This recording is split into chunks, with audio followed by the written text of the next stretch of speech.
Bonjour à tous, bienvenue sur ce nouvel épisode de Double Slash. Donc un épisode de rentrée, un épisode spécial news. Et comme d'habitude, nous sommes avec Alex. Salut Alex. Salut Patrick, salut à tous. Donc épisode spécial news. Donc on va en profiter pour annoncer Alex que dorénavant, on va essayer de faire un épisode spécial news tous les mois en fait. Alors, non, Ouais, il faut rectifier. ah, Les vas-y. éléments de langage ne sont pas bons. C'est pas on va essayer, on On va va faire. faire un épisode de news par mois où justement l'idée c'est de collationner toutes les infos qu'on a, tout ce qui se passe sur le web. Et il se passe beaucoup de choses. Et je Mm. pense que ça peut être intéressant de mettre en place ce système de veille, aussi bien pour nous et pour vous. Donc, on aura donc maintenant un épisode de news par mois.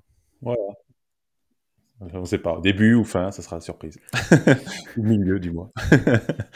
Voilà.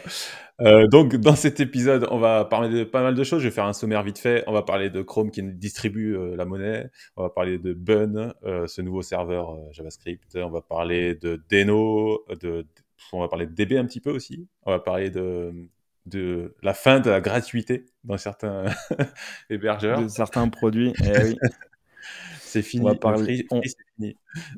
et ouais, on va parler de JS, on va parler peut-être de tooling, de Mm. nouveaux produits qui Si nous on a le temps, ouais. facilitent la vie. Donc ouais, un sommaire plutôt sympa.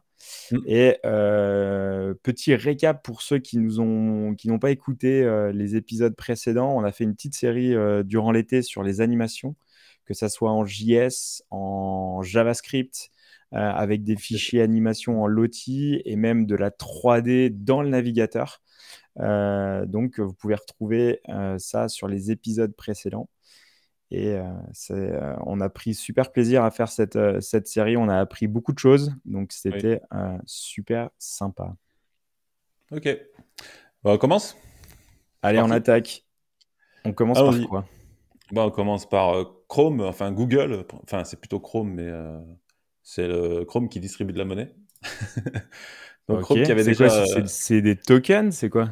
non, ils avaient déjà donné... En fait, ils œuvrent entre guillemets pour améliorer les performances des sites Internet, enfin des frameworks, tout ce qu'on utilise en fait pour développer des sites Internet en fait. Et donc en 2020, ils donnaient déjà... Enfin 2021, ils donnaient déjà 200 000 euros voilà, qu'ils distribuaient dans certains outils open source, tout ça. Et là, ils viennent d'annoncer qu'ils rajoutent une dotation de 500 000 euros, donc divers frameworks JavaScript, en fait. Donc, il y a une petite liste là sur la page, un petit Donc, en peu plus fait, ils bas. nourrissent et ils alimentent l'écosystème pour subventionner, en fait, Voilà. Pour qu'ils améliorent, en tous fait. les projets dits open source. Ouais, Bon, je ouais, vois ouais. qu'il y a Nuxt, Vue, Vite, Astro, Svelte, Ouais. Preact, ESLint, Rollup et Sharp. Sharp, ouais. Sharp qui Ouais, est un outil pour dimensionner les images, enfin, travailler sur les images au niveau de Node. Mais après, c'est les principaux frameworks. Et le but, en fait, c'est vraiment d'améliorer tout ce qui est image, les formats d'image, tout ça, améliorer voilà, la performance en fait des frameworks pour que nativement en fait ils soient déjà performants. C'est vraiment le but en fait de cette dotation. Ils travaillent beaucoup en fait. Ils ont des équipes en interne chez Google qui travaillent pour améliorer Next aussi d'ailleurs. Je sais qu'ils travaillent avec eux aussi. Et puis ils ont aussi sur WordPress aussi, ils ont amélioré l'outil pour voilà, toujours la performance et le chargement toujours plus rapide, quoi. Donc c'est cool, ils ouais, donnent des sous, donc pour aller sympa. chercher de l'efficience, quoi. Top, Bon, même si top. 500 000 dollars pour eux, c'est un petit peu. Ouais, Voilà. après, ils sont pas obligés de le faire, tu vois. Et Ouais, en c'est fait, peut-être pour défiscaliser aussi, quoi. On sait pas. ouais, t'es dur, Patrick, t'es dur, quoi. Parce que les mecs, on peut pas dire qu'ils font rien. En fait, tu vois, ils feraient rien. On leur dirait, ouais, Faites rien. tu fais rien, tout. Et là, tu fais, ouais, mais c'est pour défiscaliser et tout. Bah Ouais, mais oui. après, c'est insoluble, tu vois. Non, après, je trouve plutôt la démarche Non, c'est hyper bien, ouais. intéressante. Après, ils viennent subventionner et on va dire aider des Mm. frameworks open source ou des technos open source avec une communauté et tout. Bon, bah, c'est très bien, ça injecte un peu de liquidité, ils vont pouvoir se concentrer sur des features. Moi, je trouve Ouais. que tout le monde y gagne. Après, de toute façon, tu as beau le tourner dans tous les sens, plus il y a d'utilisateurs, plus à la fin, c'est Google qui gagne parce que il est partout. Donc, au Ouais. final, évidemment que c'est un investissement, qu'il le défiscalise ou je sais pas quoi. Oui, so what? Bon, Ouais, c'est pas après, grave. Enfin, moi, ça me gêne pas, quoi. bon, s'ils pouvaient mettre un petit peu d'argent aussi dans Google Analytics pour l'améliorer au niveau performance, il serait pas mal aussi. Bon, je dis ça. Ah, pour réduire en fait le Le nombre poids de du scripts, ouais, truc. ouais, ouais. Ouais, ouais. Mais c'est pas grave, tu utilises Party Town. Exactement, Tu, Party Town, ouais, tu, c'est ça. tu le mets sur un thread séparé Yes. et c'est pas mal.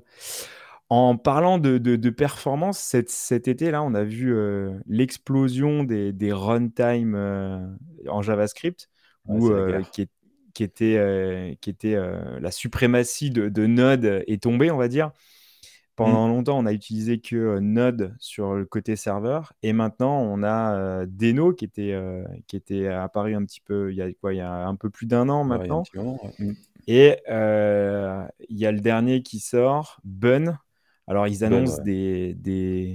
des perfs Des hallucinantes, Ouais, hallucinante, ouais, et ouais, ouais. c'est Et clair. en C'est le fait, cas de le dire, ouais. comment ils arrivent à avoir autant de perfs, quoi? Bah, je sais pas, en fait, Bun, ça a fait vraiment le buzz, durant l'été, là. C'est sorti d'un coup et Bun, ouais, c'est hyper rapide et bah, je crois qu'il est écrit en c'est du Zig. Alors, j'avoue que je connais pas ce langage, du Zig, Non, moi mais non plus, je connaissais pas. donc ça a l'air d'être ça le secret, l'écriture, mais surtout il est extrêmement rapide. Donc là, il annonce, ouais, donc c'est 48 000 requêtes par seconde contre 16 000 sur, Node 18. Donc Node 18, c'est la dernière version. Donc c'est quand même ultra rapide. Sur un server-side rendering de React, donc on rend une application React, en server-side, donc c'est hyper performant. Et aussi pareil, il donnait un exemple, c'est 50 fois moins de mémoire pour générer une page sur Next.js. Donc 50 fois moins, quoi. C'est juste, voilà. Tout est dit, quoi. Ouais, c'est hallucinant. Après, pour ceux qui ont regardé un peu les battles qu'il y avait sur Twitter, où en Mmh. fait chacun défendait son bout de gras entre Node, Deno et Bun. Et là, en fait, ouais, ce que je disais tout à l'heure, la suprématie de Node, elle est tombée. Maintenant, ça crée une émulation où tout le monde se tire la bourre. Après, moi, ce que je vois, c'est qu'au final, c'est quand même les développeurs qui vont être gagnants, dans Mmh. la mesure où on va avoir des applications plus rapides, plus efficientes, peut-être qui vont et marcher, on va dire, enfin fonctionner de manière plus rapide, très bien. Mais pour nous, ça va pas nous changer grand-chose dans la manière dont on va coder et développer, quoi. Par Non. contre, ça va sans doute changer des choses sur les hébergeurs, sur Mmh. toute la partie infrastructure, où là, pour le coup, ils doivent supporter ce runtime, quoi. Ouais, ouais, c'est clair. Mais De toute en façon, même temps, ils ont un intérêt aussi, eux, à la mettre ça en place. ouais. Si c'est moins gourmand en ressources, plus efficace, bah, ils y gagnent aussi. Donc, Mmh. la vraie question, c'est est-ce que les hébergeurs vont switcher sur cette technologie-là, quoi? Parce que clairement, là, ça se tire la bourre, comme à chaque fois qu'il y a un framework ou quelque chose de nouveau qui sort en JS. Bon, il y a toute une effervescence.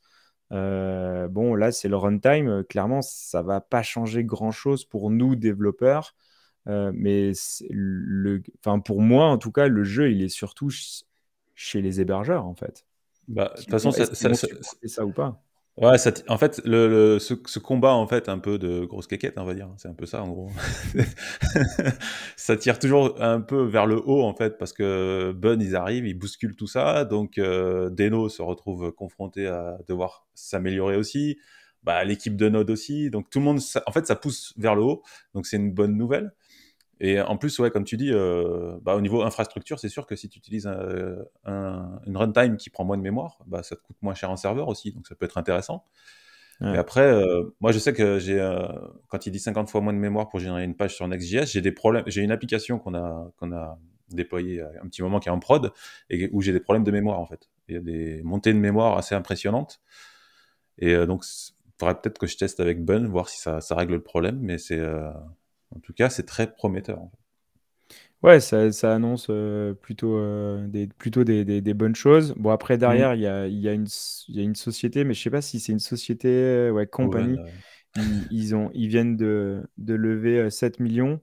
yes. Bon, ok, C'est que le début. Ouais. ouais, je pense que c'est que le début, on est complètement d'accord. Ouais, 7 millions, Après, c'est ils vraiment ont... une première levée, quoi.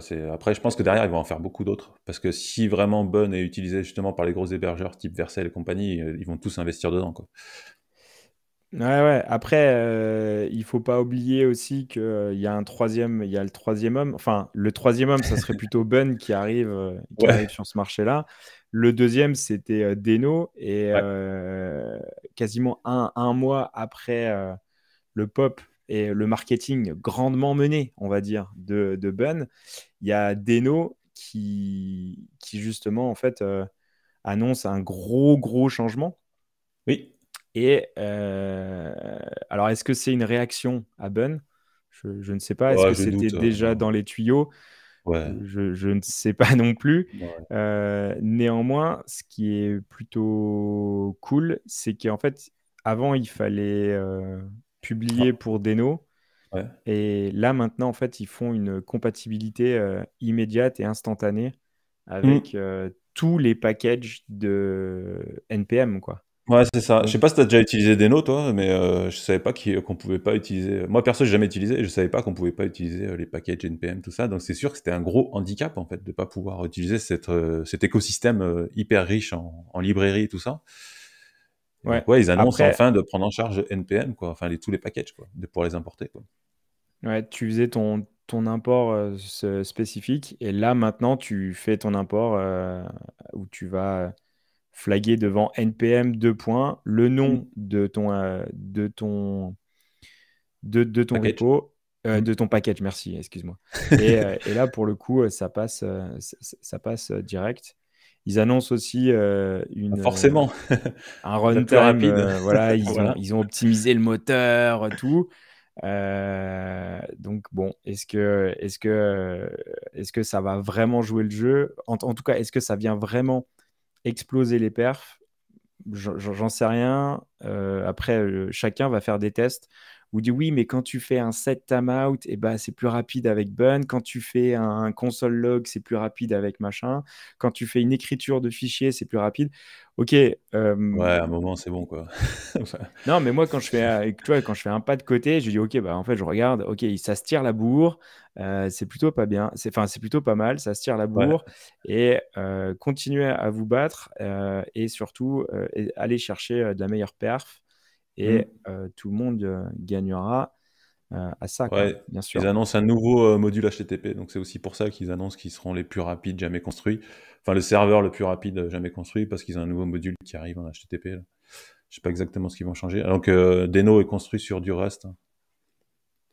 Ouais, Voilà. Deno, c'est sur du Rust avec le moteur V8 classique qui Hmm. est aussi chez Node. Et chez Bun, Zig. c'est un nouveau moteur qui est en Zig. Ma foi, très Zig. bien, Et très puis, très bien. ils annoncent aussi un service client pour les entreprises. Donc, voilà. Pour les entreprises qui Après, utilisent Deno. Mais au payant, évidemment. ouais, Faut pas ouais. rêver. Bah, C'est les Américains, quoi. oui, oui, après, on va parler du gratuit, tu vois, Ah tout ouais, à l'heure. Mais facile après, vite. pour revenir sur Deno et sur JavaScript, tu vois, on voit de plus en plus des frameworks qui essayent d'être agnostiques, le plus Hmm. agnostique possible, Yes. pour ne pas être mariés avec l'infrastructure. Et c'est pour ça que je pense que nous, en tant que développeurs, on va pas trop, on va pas tellement rentrer dans cette guerre-là. Je pense que la guerre, elle est plutôt chez les hébergeurs. Parce Hmm. que nous, en fait, demain, notre framework, il sera agnostique, quoi. Et je trouve ça vachement bien parce que si on le déploie sur Bun ou sur Node, bah, ce sera pareil. Pour nous, en tout cas, l'expérience de développeur sera pareille. Par Hmm. contre, le rendu, il sera différent. Mais enfin, peut-être qu'il me manque des infos, hein, je ne sais pas, mais de mon point de vue, je pense que cette bataille, en fait, elle est pas entre les devs, quoi. Elle est vraiment Non, non, sur non. l'infrastructure. Ouais, ouais, non, mais c'est clair. C'est clair. Après, il y a aussi, on y gagne aussi au niveau du build aussi, quand on build les applications. Pour le déploiement, ce sera peut-être plus rapide aussi. Bon, Ouais, à voir. ouais, carrément, carrément. Hmm. Et puis, pareil, pour exécuter tous les tests sur Ouais, les voilà. CI et tout ça. Ouais, bien Oui. sûr. Bon, voilà, Carrément, carrément. on enchaîne. C'est parti. Ah oui, Petite vas-y. sur J'avais oublié celle-là. JS. Alors pour le coup, il y a il y a toujours des propositions qui sont faites Mm. pour faire évoluer le langage. Et on sait qu'en JavaScript, la gestion des dates natifs, on peut pas dire que ça soit super bandant et facile. Donc c'est pour ça qu'on a toutes les librairies qui gravitent. Alors on a le Moment, Moment.js, mais qui est hyper lourd. Mastodonte. Ah oui, c'est hyper compliqué. Après, on a eu les librairies qui sont tout autour, les DJS, les date FNS, je Ouais, crois. c'est ça, ouais. On va dire toutes les librairies qui utilisent les mêmes API. Et là, en fait, il y a une proposition pour aller faire évoluer les dates pour les Mm. rendre, on va dire, nativement beaucoup plus fluides et faciles à lire et à utiliser avec des API qu'on connaît déjà, quoi. Donc, Ouais. ça serait vachement plus simple et Temporal, ça s'appelle. Ouais. facile à utiliser. Et ouais, c'est temporal. Euh, Bah, si jamais ça ah, passe, on pourra notamment l'utiliser certainement côté serveur. Après, côté browser, il faudra le temps que ce soit déployé. Mais ouais, c'est. Enfin, j'ai envie de dire enfin, quoi. ouais, ouais. Après, chaque langage évolue. Ouais. Après, ils sont obligés de prendre leur temps, quoi, parce que sinon, enfin, surtout sur du JavaScript, qui est aujourd'hui utilisé partout. euh, ouais, ils sont obligés de prendre leur temps, de bien peser le pour et le contre, de voir l'adoption, de bien écrire les specs de l'API pour que ça soit. Enfin, c'est super intéressant, quoi. Mais bah, nous, ça peut nous faciliter la vie. Donc c'est un C'est encore, expérimental, hein. ouais, Ouais. c'est encore en expérimental, donc doucement. Après, on peut peut-être l'utiliser avec un flag ou quelque chose comme ça. Mm, Donc, ouais, sûrement. Ouais. À un moment donné, ouais, ça va arriver. Ouais, à voir. ouais, c'est pas mal. Nickel. Bon, le free, c'est gratuit. Free, c'est quoi déjà le slogan de Free? Free, t'as tout compris? Euh, ouais, free, Là, c'est. pour le coup, c'est fini là. Alors, c'est pas Ah, free ça, c'est tout frais, hein. C'était, l'opérateur. c'est tout frais. Ouais. Ça date quoi de la semaine dernière, je crois, fin août, quoi. Ou premier coup, c'est Heroku, pardon, Heroku, qui annonce. Bah, alors Heroku, ça avait été racheté, je sais pas quand, il y a 1 an, 2 ans, par comment il s'appelle là, la grosse boîte. Par Salesforce? Non, non, ça fait Ouais, super c'est ça, longtemps que ça, Salesforce. Ouais, ouais, ça ça fait fait un super moment. longtemps. Ouais, ouais, ouais, beaucoup plus. Ouais, ouais. Mais Ouais, bon, grosse qu'importe. boîte remplie de vendeurs aux dents longues. Bref, voilà. Ouais, t'es J'adore dur, Salesforce. t'es dur, Non mais t'es dur, attends, t'es dur. Mais oui, oui, oui. Après, voilà, c'est c'est une boîte de marketing vendeurs, quoi. et ils savent très bien vendre. Toujours est-il que Heroku, alors pour ceux qui ne connaissent pas Heroku, c'est un PaaS, un platform as a service, où en tant que développeur, on va envoyer directement le code et on va faire un git push Heroku Ouais. master. Et en fait, ça va monter, ça va builder automatiquement, ça va déployer mon application et j'ai rien à gérer. Je ne gère pas ma machine, c'est Heroku qui gère ça pour moi. Et pendant D'accord. longtemps, ils avaient une partie Hobby là? gratuite. C'était Hobby, ça? Non, non, Obi, c'est déjà payant. Ah, c'est déjà payant? Mais en OK. fait, ils avaient un free tier qui était assez généreux Mmh. où, en fait, ta machine, elle était obligée de dormir 7 heures par jour. Enfin, ils ont vachement évolué les règles, mais les dernières règles, c'était ça, où sur un cycle de 24 heures, il faut que ton application, ton serveur, il dorme 7 heures, je crois, ou un truc comme ça. Mmh. Mais si tu respectes cette consigne-là, tu ne payes jamais. Donc, clairement, il y avait dans plein de cas où c'était bah, super pratique. Et Ouais. aussi bien pour des devs, je pense, qui sont en formation, voilà, bah, on peut déployer une application en production facilement, on peut tester. Enfin, voilà, il y avait beaucoup de crash tests. Mais je pense qu'à la fin, la facture devait être un petit peu quand même salée pour Heroku.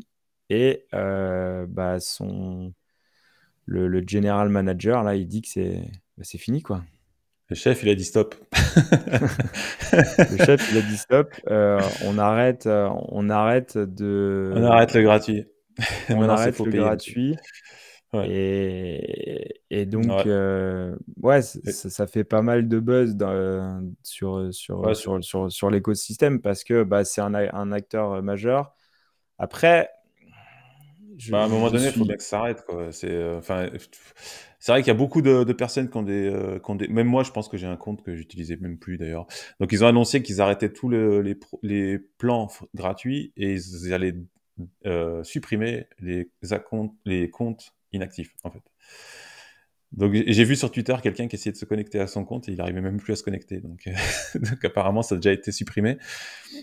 Et surtout, ils annonçaient qu'en fait, ils avaient, enfin, ce qu'ils expliquent dans l'article là, c'est ils disent que leurs équipes de produits, tout ça, ils déploient beaucoup d'efforts en fait pour gérer tout ce qui est fraude, tout ça, parce qu'en fait, il y a forcément des sites qui sont générés pour faire du phishing, des trucs comme ça. Et en fait, je pense que ça les saoule un petit peu, donc c'est pour ça aussi qu'ils disent que c'est pour ça qu'ils arrêtent le gratuit, quoi, pour enlever tous ces sites de fraude et tout ça. Après, je comprends, mais en Mm. période un petit peu de contraction, bah ouais, on peut déployer une application en production pour rien. Ouais. On peut mettre du Postgre pour que dalle, du Redis pour que dalle. Euh, ouais, bon, ok. À un moment donné, si on utilise de manière systématique notre serveur ou l'application, 7 dollars par mois, c'est pas non plus monstrueux, quoi. Ouais, Donc, ouais, c'est si clair. on a une vraie utilité et si le logiciel ou le service qui tourne sur ces machines amène une vraie valeur, je pense que 7 dollars par mois, c'est pas non plus monstrueux, Ouais. quoi. Ouais, mais tu sais, les devs, ils veulent jamais payer, quoi. Ouais, C'est mais je pense c'est le que problème. c'est un problème de cette culture du gratuit. En fait, Ouais. elle est pas bonne parce que rien n'est gratuit. En fait, Bah non, bah rien n'est non, rien. gratuit. C'est pas possible.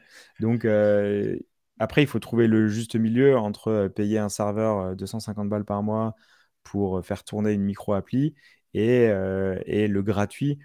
Voilà, oui, ça passe en payant. Après, c'est pas très, très, très onéreux non Non, c'est plus. pas hyper cher, hein. Donc, Surtout s'il y a un client derrière qui peut payer, c'est pas, enfin, pour une entreprise, c'est que dalle, quoi. 7, 15 dollars, enfin, c'est rien, quoi. et en plus, ils ont des possibilités où ouais, tu coches auto-scale, quoi. Hmm. C'est-à-dire, ça vient scaler up, scaler down. Et moi, j'ai pas, en tout cas, l'équipe de dev ou le dev n'a pas à gérer ça parce que ils sont pas assez staffés. Enfin voilà, je veux pas faire l'apologie du comment, Passe.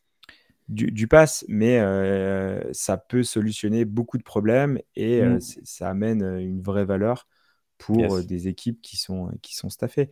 Et on voit aussi Netlify qui a un petit Eh peu ben ouais. qui a réduit la voilure aussi. Ouais.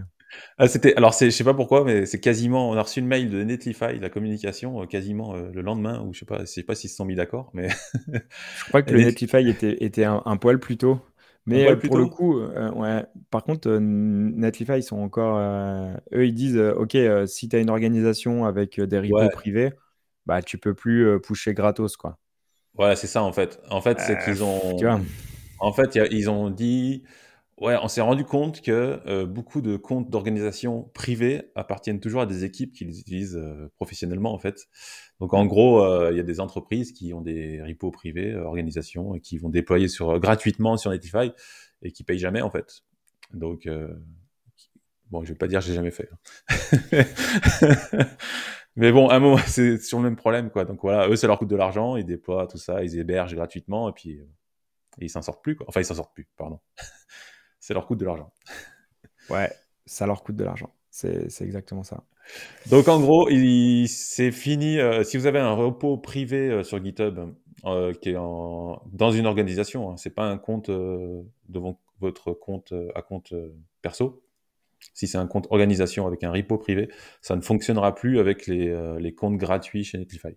Il faudra passer obligatoirement en pro. Voilà. C'est le jeu. À un moment donné. Ouais, c'est Mais clair. pour ceux qui veulent peut-être se tourner vers d'autres solutions, il existe d'autres solutions. Alors, On c'est quoi ce pense, truc? on pense déjà aux Français, on peut en Scolingo? parler. Voilà, c'est Scalingo. Nous ne sommes pas sponsorisés, nous ne Non, sommes mais pas peut-être, si partenaires. Scolingo nous entend. Exactement, si Scalingo, on est chaud. Euh, il existe Capcover ou Coolify, où on avait déjà parlé dans un certain épisode, où là, pour le Mmh. coup, on gère sa machine, on vient mettre Coolify, et Coolify, en fait, crée une interface, et ce qui nous permet, en fait, d'installer aussi bien des applications qu'on gère nous-mêmes, Mmh. du front, du back, des databases et des services out of the box, donc Bah, ça te WordPress, fait un Ghost, Heroku, perso. auto-hébergé, Ouais, quoi, en gros. c'est exactement. En fait, c'est exactement ça. C'est le Heroku Netlify auto-hébergé sur ta propre machine. Mmh. Donc, c'est plutôt. Faudrait qu'on essaye un jour ce truc quand même. Ouais, et je pense, tu vois, mais même à titre perso, tu vois, de mettre tous les analytics, Ouais. analytics dessus, soit un Ghost, soit un WordPress pour gérer le blog, le Langage Tools qui est pour corriger en fait le texte, parce qu'on fait tous des fautes d'orthographe, on est tous assez mauvais. Enfin, je parle pour moi. Mais pour le coup, c'est plutôt bien d'avoir un outil qui gère ça. Uptime Kuma, c'est pour gérer C'est un truc en qui fait, surveille si les sites sont en ligne, en fait, si, ouais, ouais. c'est un peu l'équivalent de status page, quoi. En fait, Mmh. ça vient pinguer ton serveur pour voir s'il répond ou pas. En plus, ils ont Euh, mais, Asura. Putain. et Meilisearch, le Militia. moteur de recherche, ouais, Meilisearch et Asura. Donc, juste une petite, à mon avis, une micro-instance où on met 5 ou 10 balles par mois et on installe tous ces services-là à titre perso et tout. Mais C'est attends, c'est quoi pas... cette liste-là? C'est quoi? C'est tous les services qui sont out of the Supporté, ouais, box. d'accord. OK, Ouais, qui sont, OK. qui sont out of the box. Mais c'est Donc, pas un one click install, enfin, si, si? si, Ah, c'est un one-click install. ça me fait Si, rêver, là. oui. Non, mais regarde, c'est Tu fais un vraiment. mini search en un clic, là? Ouais, ça fait rêver, ça. Oui, oui, OK. oui. Non, franchement, Les VS Code Server, ça sert à quoi ce truc? Je vois la liste VS Code Server, je vois pas à quoi ça ben, en sert. fait, tu lances ton navigateur sur ta propre instance et ton, ton, Ah ton ouais? VS Code, il s'ouvre dans ton navigateur. OK. Ah oui, d'accord, je vois, Et, ouais. et, en fait, c'est l'équivalent de GitHub Codespace, si Ouais, tu ouais, ouais. veux, mais sur ta propre machine.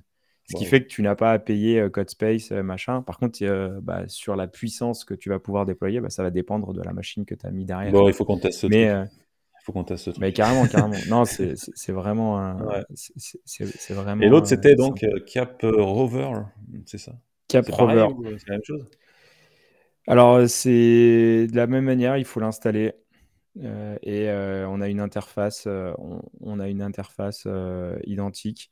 D'accord. Je pense que c'est beaucoup moins poussé que peut One click être app aussi. Coolify. Ouais. Néanmoins, tu vois, il y a aussi des one-click install Mmh. sur les DB. Je ne sais pas si là, il y a des services qui sont déjà gérés. Non, je crois pas. Mais en tout cas, ça vient nous donner cette idée d'infrastructure qui nous assiste énormément. Ça Donc, marche ça a l'air de c'est marcher un sur peu, on va Docker. dire, c'est un peu une solution hybride entre la Mmh. solution totalement hébergée où on fait tout, on gère nos machines tout seul, et le pass où on met la carte bleue et on déploie automatiquement. Là, il y a Ouais. peut-être un truc intermédiaire à trouver, quoi. Non, mais c'est pas Donc, mal pour les je pense pour les agences ou les entreprises qui ont envie de passer un peu de temps là-dessus, d'installer ça d'utiliser en interne, ça peut être pas mal, je pense. carrément. Ouais. Carrément. OK, super. Euh, Builder.io, c'est quoi, Patrick? Tu où là? Je l'ai pas celle-là. Tu l'as pas. On est sur le même doc ou quoi? Alors, c'est Ah oui, Mitosis. Mitosis, ouais, c'est vrai. Pardon. Alors Builder.io, en fait, c'est une organisation, en fait, qui fait plusieurs, outils, mis à disposition qui sont pas mal, dont Quick. Quick, c'est un framework JavaScript qui est vraiment prometteur et d'ailleurs, je vais le tester prochainement parce qu'il est je vais faire un crash test dessus parce que ça a l'air vraiment top. J'ai regardé une vidéo et ils ont aussi, j'ai découvert sur leur README là qu'ils avaient ce Mitosis, en fait, qui est un outil qui permet de builder, en fait, du code, JavaScript en différents frameworks. Tu peux faire une sortie en Vue, en React, en Quick, en Angular, en Svelte et en fait, à partir du même code, en fait, ça transpile le truc dans un langage de framework et Ok, donc en ça fait, me tu ça me choisis toi-même. Par contre, tu l'écris de manière quoi? je crois que tu peux C'est même tu peux l'écrire en JSX, je crois, si je me trompe pas et après, en gros, tu fais ton code, ton application, enfin de la façon de Mitosis là, qui est en version bêta encore. Donc j'ai pas encore regardé profondément comment ça fonctionnait, mais tu vois, c'est du JSX, ça ressemble à du JSX, ça ressemble à du React un petit peu et ensuite ça te compile en ce que tu veux et je trouve ça fou, en ok. fait. Après, enfin, tu vois, c'est Tu ce vas qu'on me dire disait quel tout à intérêt? l'heure. Ouais, je vois mal l'intérêt quand on fait un choix. Mais par contre, ce que je constate, c'est Ouais. que, pour revenir sur et reboucler sur ce qu'on disait tout à l'heure, on rentre dans une ère où on est framework agnostique, quoi. Oui, totalement. Et donc, on comprend bien qu'une fois qu'on a choisi un paradigme, bah, c'est dur d'en sortir. Donc, toutes les créateurs de solutions ou de services, si ils choisissent un framework, en fait, ils sont cantonnés à une certaine typologie d'entreprise ou de développeurs. Donc, là, on voit toutes les solutions qui sortent maintenant, elles sont toutes, mais toutes framework agnostique, quoi. Je Ouais. pense à Astro qui est sorti en version 1 aussi, Mmh. ou on va dire de manière officielle. Ok, tu veux faire du Svelte, bim, tu fais du Svelte. Tu veux C'est faire du Svelte du React, fais du React. Tu veux faire du solide, fais du solide, vas-y, vas-y, vas-y. et en Et en plus, fait, maintenant, alors je te rebondis sur ce que tu viens de dire sur Astro, ils viennent de rentrer Alpine.js. Ils viennent ouais, de faire exactement. Mais c'est hier, je crois, non? C'est un ouais, truc je comme sais ça. plus quand ils ont annoncé ça, mais voilà, ils ont annoncé qu'ils prenaient en charge Alpine.js dans Astro, donc au même titre que React, Vue, tout ça, donc oui, oui, de toute façon, l'ère, elle est au framework agnostique, donc c'est fini la guerre des clochers, React, Vue, machin, tout ça. Ouais. Aujourd'hui, vous pouvez coder ce que vous voulez et ça vous sort, voilà, vous utilisez le même outil comme Astro par exemple, qu'il faudra qu'on reteste et qu'on fasse, ou on pourra peut-être faire un crash test ou un truc comme ça, parce qu'en plus ils ont rajouté le SSR sur Astro, qui est sorti d'ailleurs, Astro qui est sorti en version 1.0 il y a pas très longtemps, donc vraiment officiellement. Et très bel outil quoi, très très bel outil. Ouais, très, très, clairement, très, très, très, très, très bel outil. Yes. Est-ce qu'on pourrait, on parlerait pas un petit peu de DB et Ouais, de tout ça avec Planet Planet Squale. Scale Ouais. qui annonce des choses intéressantes?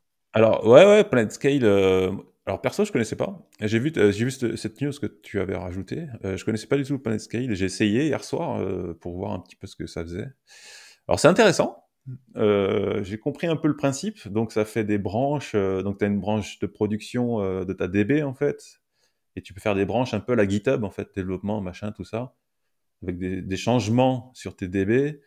Et à un moment donné, tu mets en production, tu merges. Je sais pas. J'ai pas tout capté en fait encore, mais Après, Planet Scale, le gros truc mm, qu'ils ont introduit, c'est vraiment ça, c'est cette histoire de pouvoir merger de créer des branches en fait dans tes données.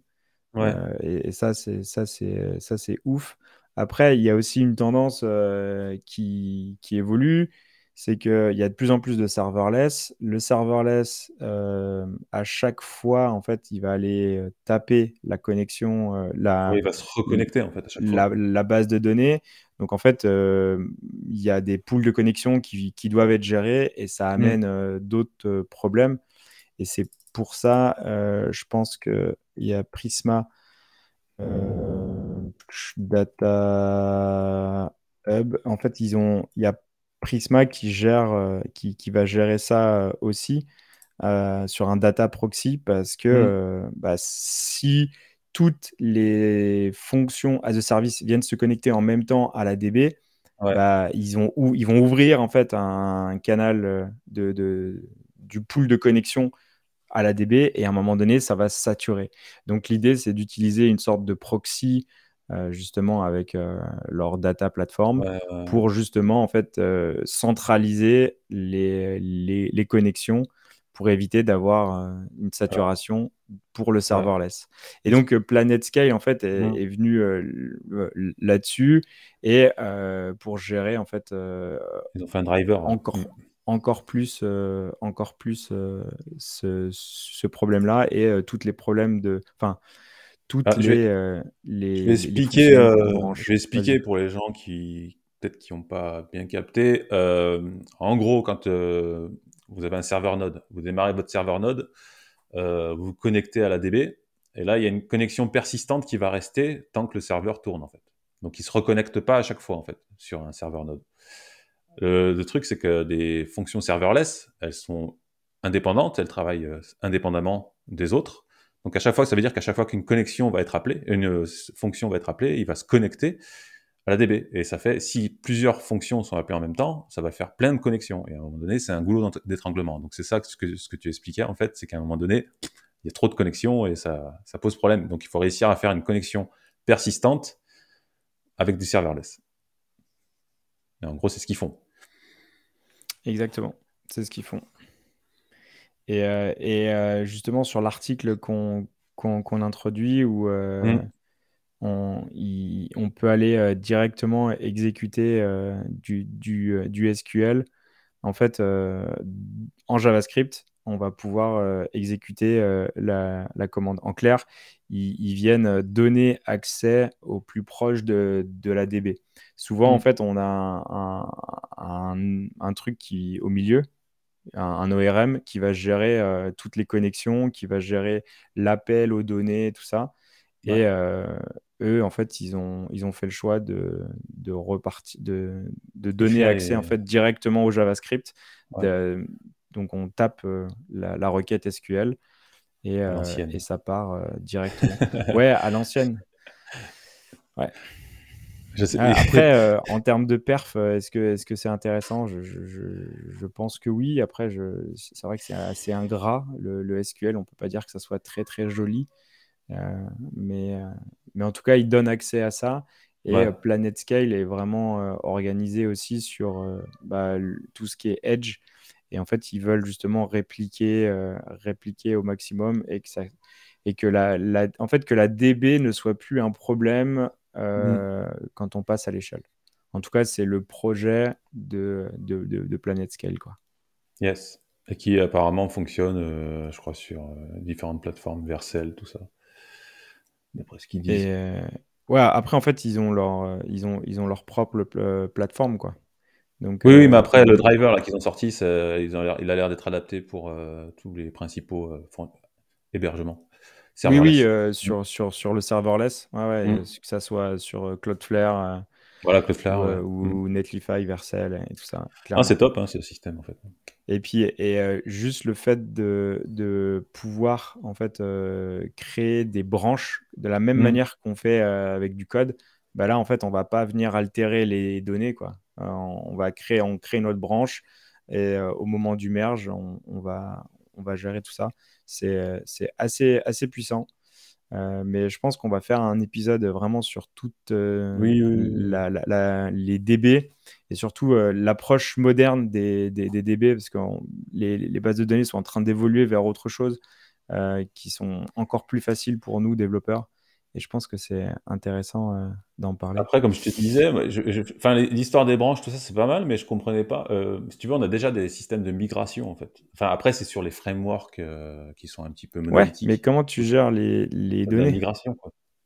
Bah, généralement, dans ton fichier de migration, les données, ouais, je sais pas, en fait, c'est parce que ça prend aussi les données, les branches, c'est ça? Ou alors j'ai pas tout compris dans le système, alors. Mais bon, il faudra qu'on regarde ça, alors. Ça marche. Non, c'est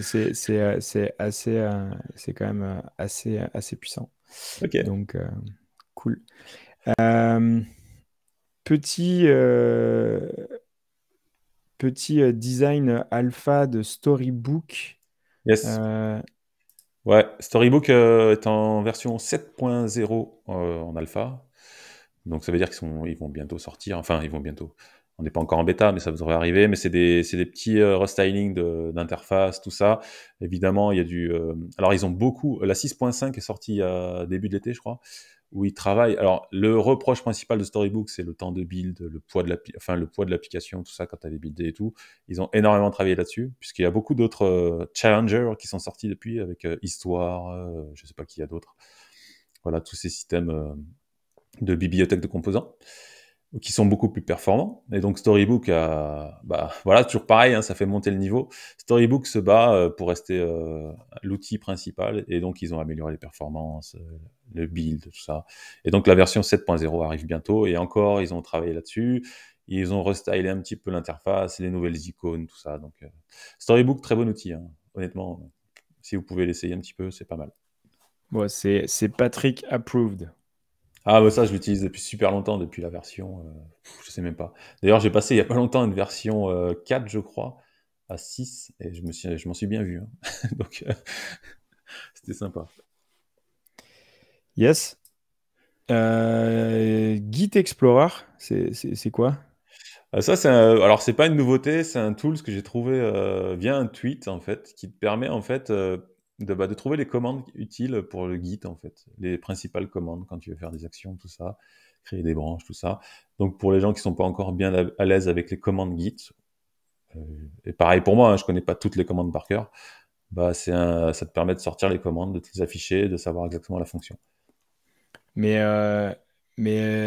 ça vient pas. Alors là, c'est plus à profil Mhm. d'éducation parce que maintenant, je pense surtout à des tools type Fig ou Ouais, Wrap ou des choses comme ça où on va avoir une autocomplétion de bien toutes les sûr. commandes dans la CLI. Donc là, c'est plus à titre, on va dire, informatif et Ouais, ouais. éducation, quoi. Oui, c'est ça, ouais, ouais, éducation informative, ou t'as oublié, ou Ouais. quel est le paramètre ou l'option. Après, tu vas me dire, tu fais un git help, ça marche, mais Ouais, c'est après, sympa hein, d'avoir ça. Voilà. exactement. On peut aller sur le site et peut aussi découvrir. C'est beaucoup plus agréable que la simple doc. Et là, on peut aller explorer chaque Yes, fonction, quoi. yes, yes, yes, yes, carrément. Yes. Pas mal. Euh, on On parle a, de GraphQL on the edge ou de pour. GraphQL aussi, on a oublié de parler de Ah GraphQL. oui, GraphQL, exact. GraphQL qui sort en version 2. 2 euh, et qui est bah, pour le coup un peu plus designé. Alors GraphQL, c'est l'outil graphique un peu de playground, on va dire, pour aller tester toutes les queries en GraphQL. Donc, on va pouvoir utiliser soit Postman, Insomnia ou des choses comme ça, qui sont des logiciels prévu pour ce type. Par contre, GraphQL, souvent, on va mettre ça sur le serveur pour jouer, pour aller explorer la doc. Ouais, c'est vraiment le playground. C'est l'interface graphique et visuelle de notre API GraphQL.